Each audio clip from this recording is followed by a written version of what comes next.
இல்ல முப்பெரும் விழானாவே பார்த்தீங்கன்னா, இதுவரைக்கும் மாநகரங்கள்ல தான் பெருசா நடந்தது. மதுரை, கோயம்புத்தூர், சென்னையில தான் அடிக்கடி நடந்துட்டு இருக்கு. ம். நடந்தது இதுவரைக்கும் நடந்ததுன்னு வச்சுக்கங்களேன். பட் காஞ்சிபுரத்துல நடந்தது, வேலூர்ல நடந்ததுன்னு நெனைக்கிறேன். வேலூர்ல நடந்தது.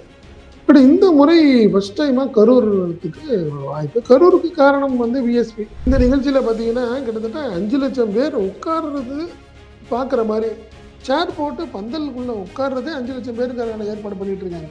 ஸோ ஆட்டோமேட்டிக்கா பார்த்தீங்கன்னா, உட்கார்றது 5,00,000 பேர்னா, கிரவுடு நீங்க வெளிய நிக்கிறது, போறவங்க, வரவங்க அப்படின்னு பார்த்தீங்கன்னா, ஆட்டோமேட்டிக்கா இன்னும் 5,00,000 பேருக்கு மேல தான் இருப்பாங்கன்னு வச்சுக்கங்களேன்.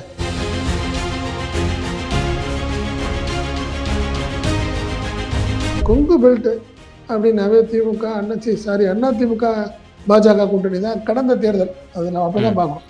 ம். 21 இந்த தேர்தல்ல அவங்களுக்கு கிட்டத்தட்ட ஒரு பெரும்பான்மையான தொகுதிகள் வந்து அவங்க தான் ஜெயிச்சாங்க. பட் இந்த முறை கொங்கு மண்டலம் முழுக்க முழுக்க அமைச்சர் செந்தில் பாலாஜி அவர்களுடைய இன்சார்ஜ், அவர் தான் மண்டல பொறுப்பாளர்னு வச்சுக்கோங்க. ஸோ அவர் மண்டல பொறுப்பாளராக இருக்கிற இந்த நிலையில கரூர்ல நடக்கிற இந்த முப்பெரும் விழா வந்து முக்கியத்துவம் வாய்ந்ததாக கருதப்படுது. இப்படி ஒரு விழா கொங்குல நடக்கல, குறிப்பா கரூர்ல நடக்கிற விழா வந்து இது மாதிரி கொங்குல இதுவரை நடந்தது இல்லை அப்படிங்கிற ஒரு வரலாற்றை வந்து பதிவு பண்ணணும் அப்படிங்கிறது தான் விஎஸ்பி அவர்களுடைய தரப்புடைய நோக்கம். ஒரு பெரிய நோக்கமா இருக்கு.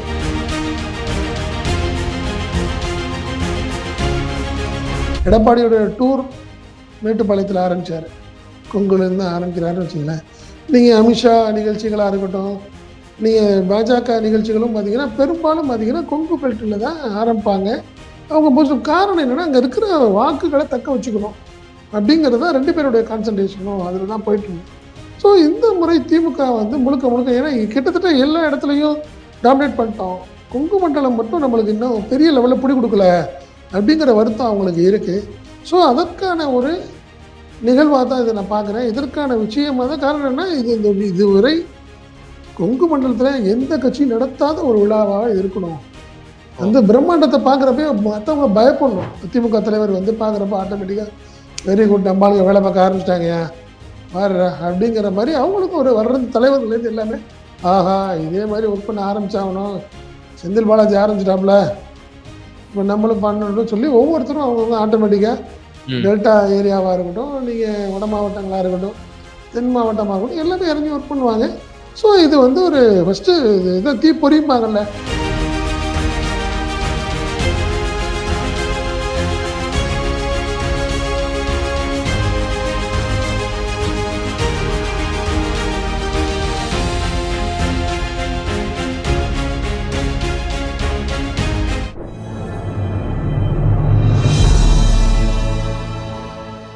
தமிழ் நியூஸ் பார்வையாளர்களுக்கு அன்பு வணக்கம். இன்றைய நேர்காணலில் நம்மோடு இணைந்திருப்பவர் தமிழ் நியூஸோட ஆசிரியர் மற்றும் பத்திரிகையாளர் திரு செந்தில் சார். சார் வணக்கம்.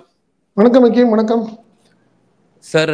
கரூரிலே முப்பெரும் விழா, ஒரு பிரம்மாண்டமான ஒரு முப்பெரும் விழாவை வந்து திமுக சார்பில் வந்து நடத்த இருக்கிறாங்க. அதை வந்து முழுக்க வந்து வழிநடத்தி அரேஞ்ச் பண்ணி கொண்டு போறது வந்து முன்னாள் அமைச்சர் சட்டமன்ற உறுப்பினர் திரு செந்தில் பாலாஜி அவர்கள். ரொம்பவே ஒரு பிரம்மாண்டமான ஒரு மேடையை வைத்து கிட்டத்தட்ட பல லட்சம் பேர் கலந்து கொள்ளக்கூடிய ஒரு அரேஞ்ச்மெண்ட்ஸ்லாம் பண்ண போவதாக வந்து தகவல்கள்லாம் வந்து கொண்டிருக்கிறது. செப்டம்பர் 15, 16, 17 அண்ணா பெருந்தகையினுடைய பிறந்த தினம், திமுகவினுடைய துவங்கிய நாள், அதே போல தந்தை பெரியாரனுடைய பிறந்த தினம், இந்த ஆகிய இந்த 3 தினங்களிலே இந்த 3 முப்பெரும் விழாவை வந்து நடத்த இருக்கு திராவிட முன்னேற்ற கழகம். கொங்கு மண்டலத்தில் எந்த அளவுக்கு இது ஒரு கொங்கு மண்டலம் மட்டுமல்ல, முற்றிலும் தமிழகம் முழுக்கவே இது ஒரு பெரிய ஒரு தாக்கத்தை ஏற்படுத்தும் என்று அறிவாலய வட்டாரங்கள் எல்லாம் வந்து பேசப்பட்டு வருகிறது. கரூரை தேர்ந்தெடுத்துக்கான காரணம் என்ன? முதற்கட்ட பார்வை. இல்லை, முப்பெரும் விழானாவே பார்த்தீங்கன்னா, இது வரைக்கும் மாநகரங்களில் தான் பெருசாக நடந்தது. மதுரை, கோயம்புத்தூர், சென்னையில் தான் அடிக்கடி நடந்துட்டு இருக்கு. நடந்தது இது வரைக்கும் நடந்ததுன்னு வச்சுக்கங்களேன். பட் காஞ்சிபுரத்தில் நடந்தது, வேலூரில் நடந்ததுன்னு நினைக்கிறேன். வேலூரில் நடந்தது. பட் இந்த முறை ஃபர்ஸ்ட் டைமாக கரூருக்கு ஒரு வாய்ப்பு. கரூருக்கு காரணம் வந்து விஎஸ்பி, செந்தில் பாலாஜி அவர்கள் தான் காரணம். அவர் தான் வச்சுங்களேன். ஏற்கனவே பிரம்மாண்டமான வேலைகள் எல்லாமே எதாக இருந்தாலும் பிரம்மாண்டமாக பண்ணுவார். ஆட்டோமேட்டிக்காக இந்த கிட்டத்தட்ட இப்போ நான் கேள்விப்பட்ட தகவல், இந்த நிகழ்ச்சியில் பார்த்தீங்கன்னா கிட்டத்தட்ட 5,00,000 பேர் உட்கார்றது பார்க்குற மாதிரி, சேர் போட்டு பந்தலுக்குள்ள உட்கார்றதே 5 லட்சம் பேருக்கான ஏற்பாடு பண்ணிட்டு இருக்காங்க. ஸோ ஆட்டோமேட்டிக்காக பார்த்தீங்கன்னா உட்கார்றது 5 லட்சம் பேர்னா க்ரௌடு நீங்கள் வெளியே நிற்கிறது போகிறவங்க வரவங்க அப்படின்னு பார்த்தீங்கன்னா ஆட்டோமேட்டிக்காக இன்னும் 5 லட்சம் பேருக்கு மேலே தான் இருப்பாங்கன்னு வச்சுங்களேன். இது வரைக்கும் பார்த்தீங்கன்னா எனக்கு தெரிஞ்சு 1 லட்சம் பேர் சேர் போடுவாங்க. பட் இந்த முறை செந்தில் பாலாஜி கிட்டத்தட்ட 5 லட்சம் பேர் உட்கார வைக்கிற மாதிரி பெரிய லெவல் பிரம்மாண்ட பந்தல் என்ன அதுக்கான ஏற்பாடுகளை பண்ணிட்டு இருக்காரு. பார்த்தீங்கன்னா கூட்டணி கட்சி தலைவர்கள் வருவாங்க. அது இல்லாம அண்ணா, பெரியார், கலைஞர் இந்த விருதுகள் வழங்குவாங்க. பாவேந்தர் என்ன இப்ப வந்து ஸ்டாலின் அவர்கள் பேர்லயும் விருது வழங்கப்படுதுன்னு வச்சுக்கோங்களேன். ஸோ அந்த விருதுகள் வழங்கும் நிகழ்ச்சியும் அதே இருக்கும். நீ ஆட்டோமேட்டிக்கா ஏற்கனவே காரணம் இது மிகப்பெரிய ஒரு முக்கியத்துவம் வாய்ந்தது அப்படின்னு பார்த்தீங்கன்னா 2026 தேர்தலுக்கான ஒரு முன்னோட்டம், இதற்கான வேலைகள் இது ஆரம்பம்னு வச்சுங்களேன். காரணம் ஒன்று கூட்டணி கட்சி தலைவர் எல்லாமே வருவாங்க, இதில் எல்லாமே இதில் கலந்துக்குவாங்க இந்த விழாலன்னு வச்சுக்கோங்களேன். ஸோ இது வந்து மிகப்பெரிய ஒரு கிட்டத்தட்ட பிரச்சாரத்திற்கான துவக்கமாக கூட பார்க்கலாம் நம்ம அது 2026க்கு. ஏற்கனவே வீக்கா இருக்கு எதிர்கட்சிகள் எல்லாம் ஒரு குழப்பத்தான ஒரு சூழ்நிலையில வந்து திமுகவுக்கு வந்து ஒரு பெரிய ஒரு பிளஸ்ஸாகவே போயிட்டு இருக்கு. ஒரு ஸ்டெப் பை ஸ்டெப் ஒவ்வொரு நாளும் சில ஏதாவது நடக்கிற சம்பவங்களும் கூட திமுகவுக்கு ஒரு அட்வான்டேஜாக போயிட்டு இருக்கு. இந்த நிலையில இந்த முப்பெரும் விழா கரூர்ல நடக்கிறது மிகப்பெரிய ஒரு அது என்ன சொல்றதுன்னா ஒரு உற்சாகத்தை கொடுத்துருக்கு குறிப்பா திமுகவுக்கு.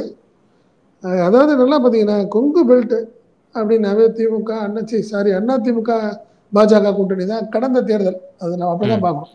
21 அந்த தேர்தலில் அவங்களுக்கு கிட்டத்தட்ட ஒரு பெரும்பான்மையான தொகுதிகள் வந்து அவங்க தான் ஜெயிச்சாங்க. பட் இந்த முறை கொங்கு மண்டலம் முழுக்க முழுக்க அமைச்சர் செந்தில் பாலாஜி அவர்களுடைய இன்சார்ஜ், அவர் தான் மண்டல பொறுப்பாளர்னு வச்சுக்கோங்க. ஸோ அவர் மண்டல பொறுப்பாளராக இருக்கிற இந்த நிலையில கரூர்ல நடக்கிற முப்பெரும் விழா வந்து முக்கியத்துவம் வாய்ந்ததாக கருதப்படுது. காரணம் என்னன்னா அவருக்கு மாவட்ட செயலாளராக இருக்கட்டும், அமைச்சர்களாக இருக்கட்டும், எல்லாமே இறங்கி ஒர்க் பண்ணணும், ஒரு மிகப்பெரிய பிரம்மாண்டத்தை காட்டணும். இப்படி ஒரு விழா கொங்குல நடக்கல, குறிப்பா கரூர்ல நடக்கிற விழா வந்து இது மாதிரி கொங்குல இதுவரை நடந்தது இல்லை அப்படிங்கிற ஒரு வரலாற்றை வந்து பதிவு பண்ணணும் அப்படிங்கிறது தான் விஎஸ்பி அவர்களுடைய தரப்புடைய ஒரு பெரிய நோக்கமா இருக்கு. ஒண்ணு.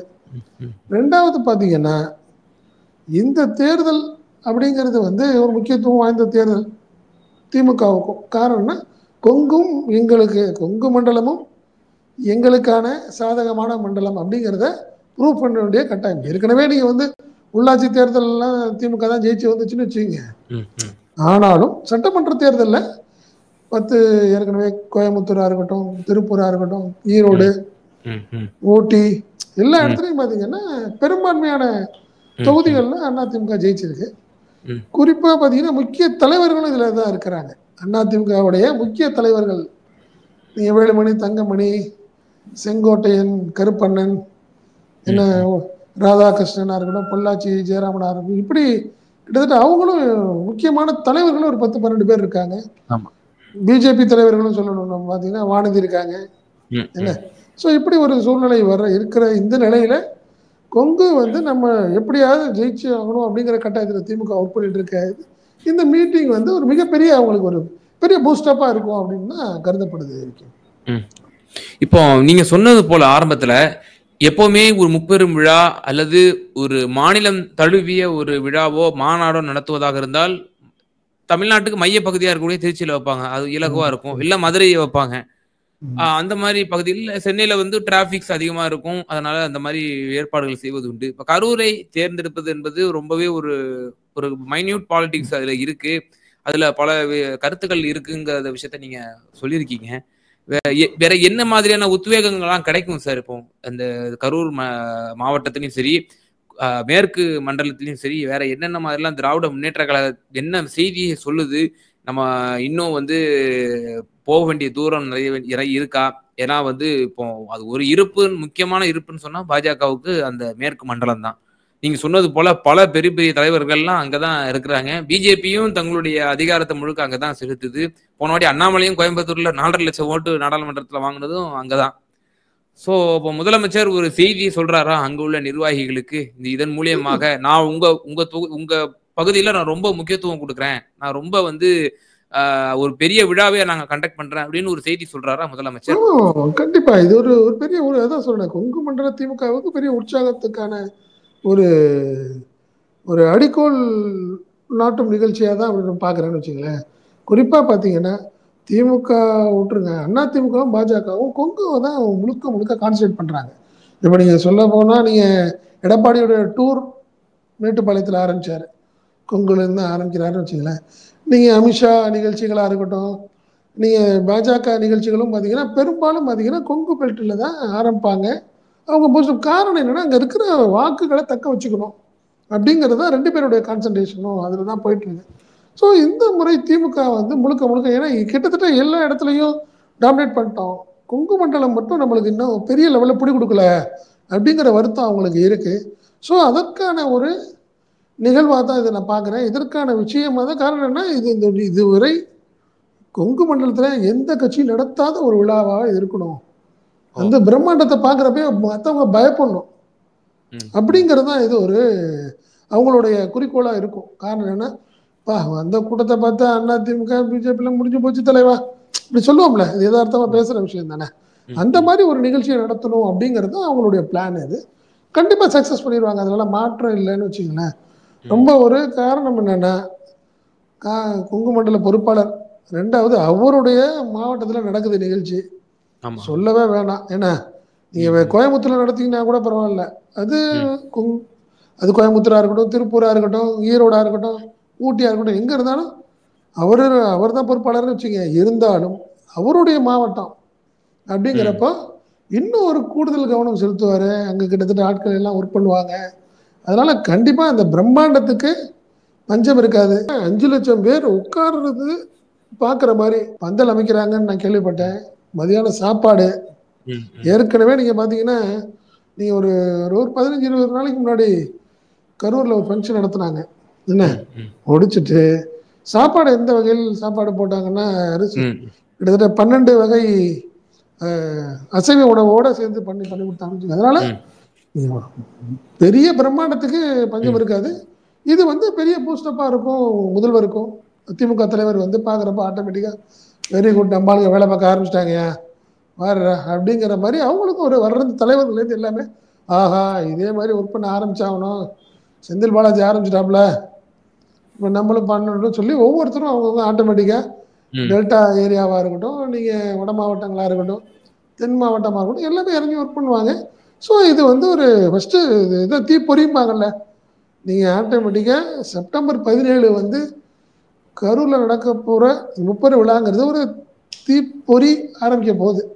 ஸோ இந்த மாஸ் ரியாக்ஷன் மூலியமா வந்து உளவியலா வந்து பலவீனம் அடைய செய்யறாங்களா எதிர்கட்சிகளை? பகையாளிகளா இருக்கட்டும், எதிர்கட்சிகள் எல்லாமே கிட்டத்தட்ட, ஏன்னா ஏற்கனவே விஜய் அவர் ஒரு சொல்லிட்டு எழுதுகிறாரு, நான் தான் எனக்கும் திமுகவுக்கும் தான் போட்டினே பேச ஆரம்பிச்சிட்டாரு அவர். அண்ணா திமுக ஒண்ணுமே இல்லைங்கிற மாதிரி போயிட்டு இருக்காரு.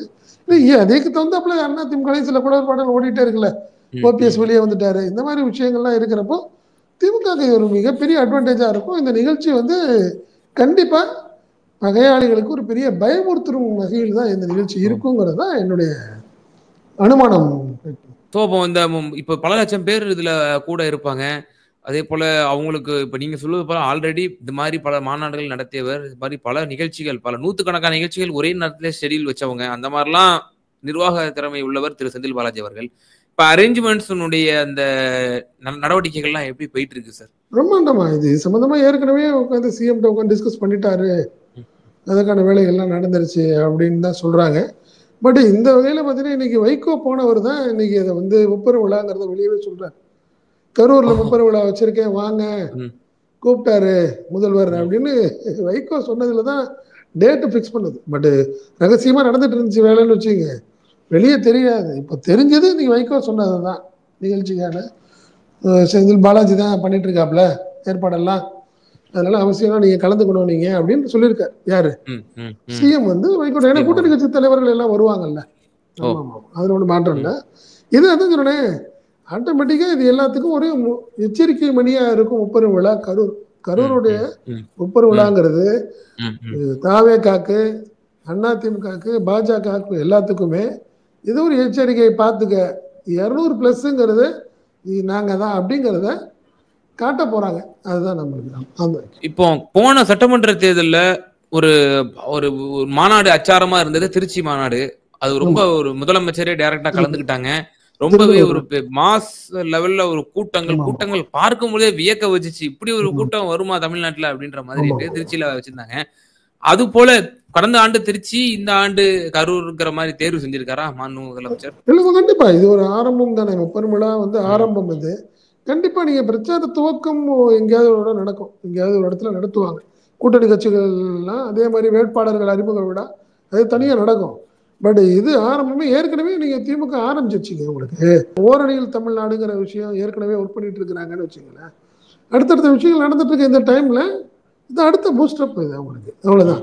திமுக காரங்களுக்கு ஒரு அடுத்த பூஸ்டப் ஒர்க் பண்ண ஆரம்பிங்க எல்லாம் அப்படிங்கிற மாதிரி இதே மாதிரி விழாவை நிகழ்ச்சியை நடத்த ஆரம்பிங்க எல்லாம் ஒருங்கிணைந்து இதே மாதிரி பண்ணணும் அப்படிங்கிறதுக்கான ஒரு எக்ஸாம்பிள் விழாவா தான் இது இருக்கும்.